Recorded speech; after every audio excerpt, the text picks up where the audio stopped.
Hi guys! So for today, meron akong guest. Simple guest sa aking vlog.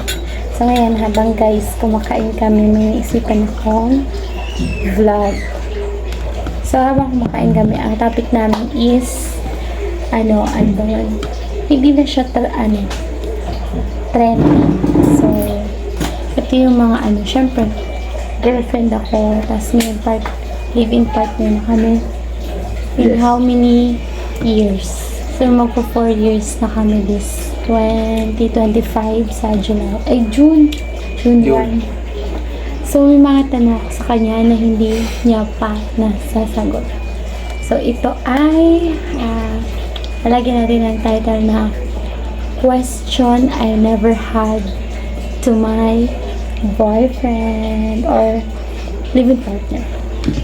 So, today, start naman sa magkain ng simple recipe na tinapay guys.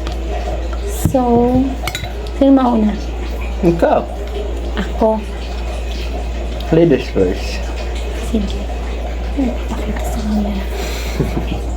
So, first na katanungan. Gaano ka nagustuhan since day 1 sa akin? Yung totoo. Ang tagal. What? Nag-iisip pa? Parang God lang isip. 100%. Ikaw na magtanong. Ano yan? Tanong lang ha, walang sakitan ng loob. Pag Pwede personalan. Dali. Ano lang tayo, para may challenge lang. Mga siguro mga 10 questions lang or 5. Ang good namin. Dapat nag-ready kita no? Huwag na. Mas mabuti na. Ano? O yan na. Ano? Gano'n mo ko ka-love? Yes. Love kita since day 1 until now, counting tayo. So, mga 101%. Ako na. Lila mga na. Yeah. Wala mga ng isa. Pangalawa na. So, second question guys is,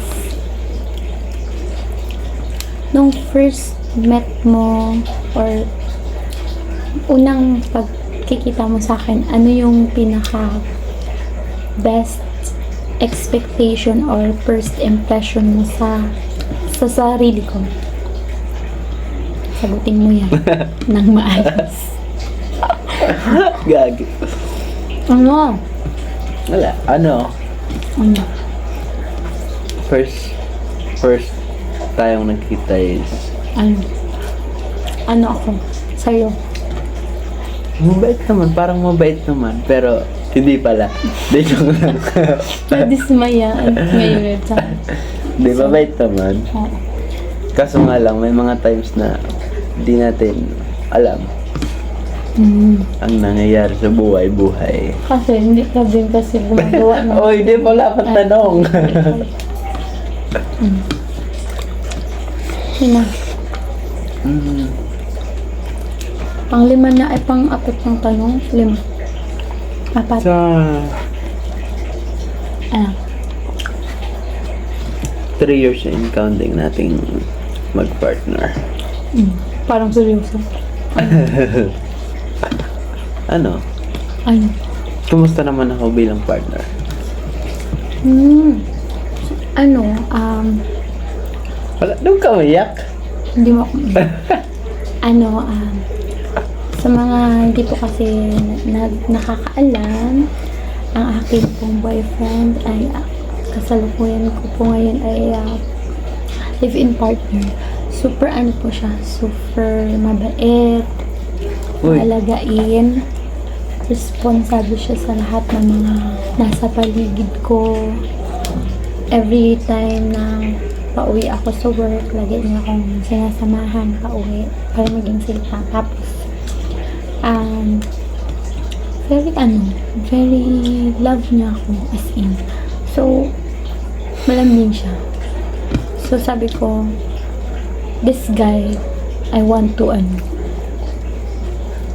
Pass muna dyan. kaya lang guys, Hindi pa? hindi pa ako inaalok ng charing. Muna. Charis lang. So, yun guys. So, yun guys, that's it for today's video. Bye-bye. Thank you for watching. Hope to, na magustuhan nyo lahat ng mga upcoming reels and videos ko on YouTube and on Facebook. Thank you for share, like, and follow. Bye-bye. Bye-bye.